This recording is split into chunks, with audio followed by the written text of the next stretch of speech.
कुल कल केस जो नए आए वो 237 थे, 237। डिस्चार्ज हुए 205।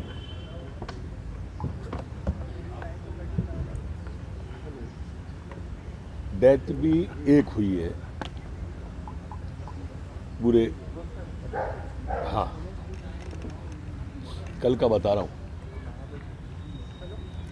अब हमारे पास एक्टिव केस 2688। ये वो पेशेंट है जो अस्पताल में है। अभी तक हम ठीक करके स्वस्थ करके जिन्हें घर भेज चुके हैं वो संख्या है 6536। ये रिकवर हुए हैं। रिकवरी रेट में हिंदुस्तान में हम अव्वल प्रदेशों में हैं। 68% हमारी रिकवरी रेट हो गई। ग्रोथ रेट जो पहले अप्रैल के एंड में थी 5.30, अब घटकर 2.2 हो गई है। डबलिंग रेट हमारी 31 दिन हो गई है। कल हमारे जो आपको आंकड़ा दिया इसमें सर्वाधिक टेस्ट कल हमारे हुए मध्य प्रदेश के अभी तक के में वो 6579 सर्वाधिक टेस्टों की रिपोर्ट है जो मैंने आपके सामने रखी है। एक मैं आपका ध्यान, चूंकि दिल्ली मुंबई के कारण से काफ़ी आकर्षित हो रहा है।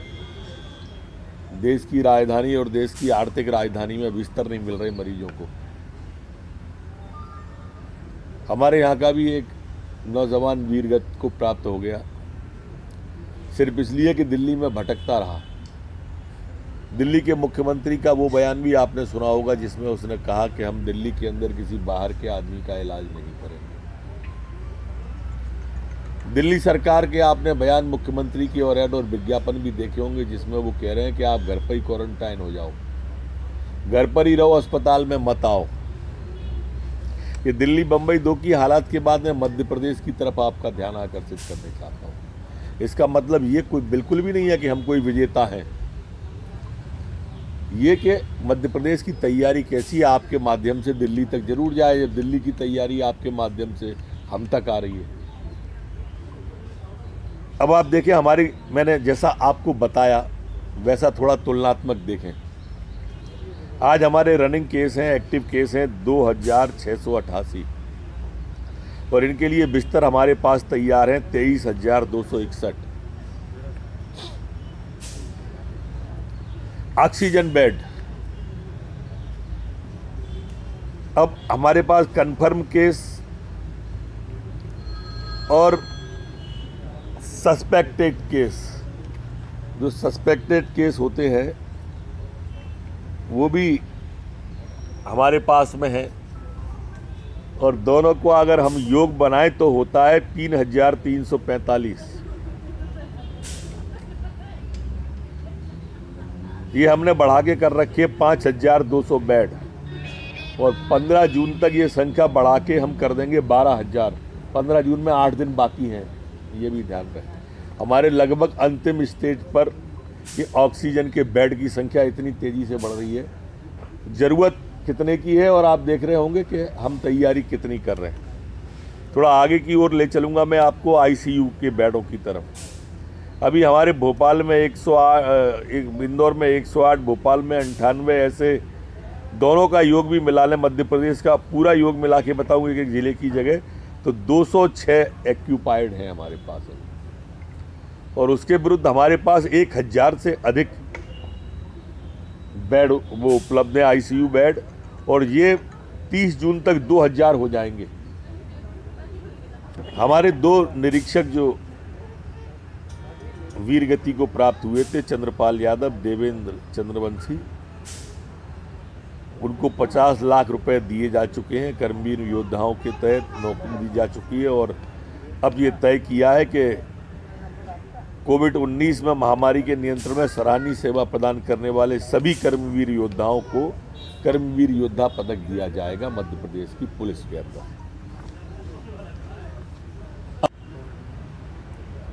हमारे यहाँ कोई भी बिस्तर का चैलेंज वर्तमान में है नहीं, आता हुआ आपको मैंने इसलिए रखा कि ये भ्रम भी आपके माध्यम से दूर रहे कि इस तरह का कोई चैलेंज हमें आता हुआ दिख भी नहीं रहा है मध्य प्रदेश के अंदर, क्योंकि हमारी रिकवरी रेट 68% के आसपास चल रही है।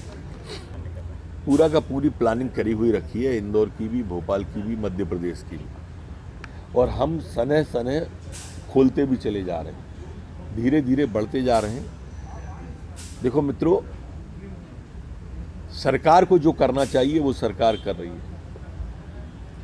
निःशुल्क दवा की व्यवस्था, निःशुल्क चिकित्सा की व्यवस्था, चिकित्सालय की व्यवस्था, बेड की व्यवस्था, आईसीयू की व्यवस्था, ऑक्सीजन की व्यवस्था।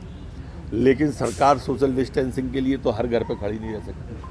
सरकार सावधानियों के लिए तो हम कह ही सकते हैं, हाथ जोड़ सकते हैं कि कोरोना से डरने की ज़रूरत नहीं है, पर सावधानी की ज़रूरत तो है। अब सावधानी आप नहीं रखोगे तो मैं क्या कर सकता हूँ? हर घर पे पुलिस तो नहीं बैठा सकते ना। इसलिए फिर प्रार्थना एक बार आप सबके माध्यम से कि सावधानियां जरूर रखें। WHO जो सर कोई देखो, WHO या तो एक ही बार बोले, कभी जून बोलता है, कभी मई बोलता है, कभी जुलाई बोलता है कि फलाने में पीक पे आएगा, और हम तो मई में भी घटाते आए, जून में भी घटाते आए, अब जुलाई आएगी तो उसको भी देखेंगे। हमारी तैयारी पूरी है। हम मध्य प्रदेश में देखो, एक भी मृत्यु कोई हो तो वो दुखद होती है, और हमारी कोशिश है कि हम मृत्यु न होने दें। सर, बॉम्बे और दिल्ली में स्थिति है कि वहाँ जैसे दिल्ली में कह दिया कि हम बाहर के लोगों को नहीं लेंगे, इन केस कुछ इमरजेंसी होती है मध्य प्रदेश के कुछ लोग वहाँ अगर होता है कुछ, तो क्या करेंगे वो लोग? क्या उनके लिए गाइडलाइन? बहुत सारे लोग मध्य प्रदेश के दिल्ली में रह रहे हैं, अगर उन्हें बीमार होते कुछ हो गए, दिल्ली वालों ने तो मना कर दिया हम नहीं लेंगे आपको। मध्य प्रदेश का कोई भी व्यक्ति अगर कहीं भी अच्छी हालत में नहीं है और वो मध्य प्रदेश सरकार से कहेगा कि उसे कोरोना का इलाज चाहिए, तो मध्य प्रदेश की सरकार, हमारे मुख्यमंत्री शिवराज सिंह चौहान हर मोर्चे पर अपनी जनता के साथ खड़े। पूरे, अब दिल्ली की बात क्यों करें, हिंदुस्तान भर में कहीं कोरोना का मध्य प्रदेश का पेशेंट। दिल्ली ने मना कर दिया कि हम नहीं लेंगे पेशेंट को। अब मैं उनके बारे में, वो बहुत कहते थे कि मोहल्ला क्लिनिक खोल दी और फलानी क्लिनिक खोल दी, ये समय आलोचना और राजनीति करने का नहीं है। पर देश तो देख ही रहा है ना कि केजरीवाल जी के कारण दिल्ली की क्या हालत हो गई, और शिवराज सिंह के कारण देखो मध्य प्रदेश की क्या स्थिति है। दोनों की तुलना आप लोग करो ना, इसलिए मैंने कहा कि शिवराज सिंह जी को विजेता भले मत कहो, लेकिन आपके सामने मैं आंकड़े रखा हूँ, आप एग्जामिन कर लो। तो केंद्र में सर इंटरफेस नहीं करना चाहिए वहाँ? अब हर चीज़ को उस एंगल से फिर लोग देखने लगेंगे। अभी तो हमको कोरोना को हराना इतने तक रखें, बाकी राजनीतिक जो समय आएगा तब राजनीति की बात करेंगे। प्रवासी मजदूरों वाले ने, और इसलिए दूसरा विषय है कि आज तक मध्य प्रदेश सरकार ने 1,27,75,000 मैट्रिक टन गेहूं, 15,72,500 किसानों से खरीदा है। इतना बोलने के बाद मैं आप सबको चाहूँगा कि आप थोड़ा इधर मुखातिब हों। आज हमने हिंदुस्तान का FCI का भी रिकॉर्ड तोड़ दिया, हमने पंजाब का भी रिकॉर्ड तोड़ दिया गेहूं प्रोक्योरमेंट। आज तक FCI का रिकॉर्ड कभी नहीं टूटा, पंजाब का रिकॉर्ड नहीं टूटा खरीद में, और मध्य प्रदेश ने ये उन विपरीत परिस्थितियों में गेहूं खरीदना प्रारंभ किया जब कोरोना का लॉकडाउन चल रहा था। तब लगभग कुछ जानकार और विशेषज्ञ हमसे कहते थे कि कोरोना गांव तक पहुंच जाएगा, अगर आपने मंडियां खोली तो, आपने सोसाइटियां खोली तो सोशल डिस्टेंसिंग खत्म हो जाएगी, और अगर एक बार गांव में पहुंच गया तो दिक्कत होगी। उस दौर में मुख्यमंत्री शिवराज सिंह जी चौहान ने रिस्क ली और किसानों ने उनकी बात मानी, और आप देखेंगे न तो कोरोना गांव में पहुंचा, पर गांव का गेहूं सोसाइटी पर पहुंचा, मंडी में पहुंचा, और मध्य प्रदेश ने दोनों रिकॉर्ड तोड़ दिए, FCI वाला भी तोड़ दिया और ये भी हुआ, और देश के अंदर पहले स्थान पर मध्य प्रदेश आज पहुंच गया है। सभी मेरे से बड़े हैं उम्र में भी और अनुभव में भी। उम्र में बड़े थे तो आशीर्वाद लिया, और अनुभव में बड़े थे तो मार्गदर्शन लिया। पहली बार ग्वालियर गया था, इसलिए उन सबका मार्गदर्शन और आशीर्वाद लिया। 2018 में ग्वालियर से ही 17 परिवर्तन हुआ था, कांग्रेस की सरकार बनी थी, क्योंकि जो 12 सीटें थी कांग्रेस की थी, एकदम उसमें उछाल आया था और 26 सीटें कांग्रेस की वहाँ आई थी। 2020 में भी ग्वालियर संभाग के ने लोगों ने इसमें शामिल किया है, इलेक्शन फिर वहाँ होने हैं, तो क्या इसकी राजनीति फिर परिवर्तन क्यों देगा? ग्वालियर तो ग्वालियर है। कर दिया? यही तो मैंने कहा कि मेरे को आप विजेता मत कहना, सरकार को विजेता मत कहना, हमारे मुख्यमंत्री शिवराज जी को विजेता मत कहना, पर आप देखिए हम किस दौर में चल रहे हैं, जिस दौर में पूरे विश्व के अंदर डबलिंग हो रही है। उस दिन में उन दौर में हमारी डबलिंग 31% है और रिकवरी रेट 68% है, 68%। एक बड़ा सवाल यह है कि बॉम्बे बोल मिलजुल के बोलते रहे, क्या उसको कुछ सुनने के बाद याद आता है? मेरे कहने का मतलब था, अब मध्य प्रदेश जो है, तय मान के चलो आप, सिलसिला कभी न टूटे। सर ये आगे मनरेगा का काम बारिश के दौरान बंद हुआ, तो ये सरकार के सामने भी चुनौती होगी कि जो प्रवासी मजदूर आए हैं उनको मनरेगा के नहीं, इस तरह की प्लानिंग करने का कहा गया है माननीय मुख्यमंत्री जी के द्वारा कि वो काम जो बरसात में भी चल रहे हैं, जैसे पौधारोपण, इस तरह के जो काम है जो बरसात में भी चलते हैं वो हम बरसात में भी जारी रखेंगे। कोई को भी मनरेगा के कामों में दिक्कत नहीं आने देंगे। उस तरह का प्लान सरकार कर रही है और 15 जून तक मैं समझता हूँ वो कार्रवाई पूरी हो जाएगी। सर, और आबकारी विभाग ने जो ये पुलिस का आधुनिकीकरण हम जो कर रहे हैं उसमें हमने एक कदम और बढ़ाया है। अब जो लाइसेंसधारी हैं हमारे यहाँ, लाइसेंस से अभिप्राय मेरा बंदूक रिवाल्वर से है, जिन लोगों पर शस्त्रों के लाइसेंस हैं, अब वो एक क्लिप के माध्यम से कोई भी उन्हें देख सकेगा। अब ये कूट रचित जो शिकायतें आती थी या एक ही लाइसेंस पर 2, 4, 6, 8 के जो शिकायतें आती थी, तो उसके द्वारा अब ये करने जा रही है मध्य प्रदेश सरकार कि अब लाइसेंसिंग का पूरा रिकॉर्ड एक सिंगल क्लिक पर ऑनलाइन। हाँ जी, हाँ जी।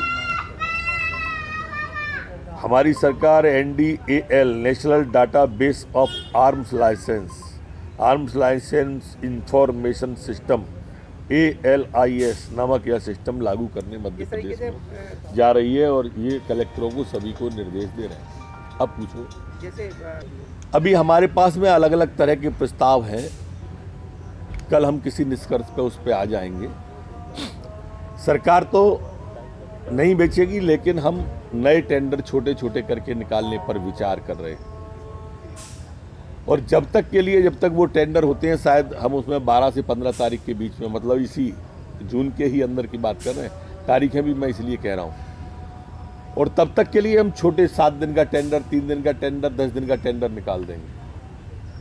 वो जो लोग लेंगे वो उसको बेचेंगे। और स्थायी टेंडर जो छोटे छोटे ब्लॉक का या उसी तरह का ब्लॉक बनाना है, इस पर निर्णय हम कल बैठक करके लेंगे।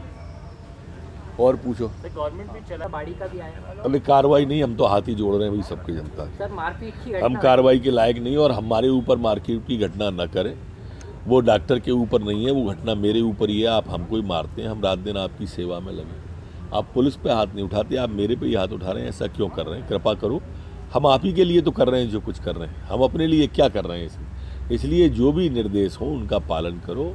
जो हम कर सकते हैं आपके सामने रख रहे हैं।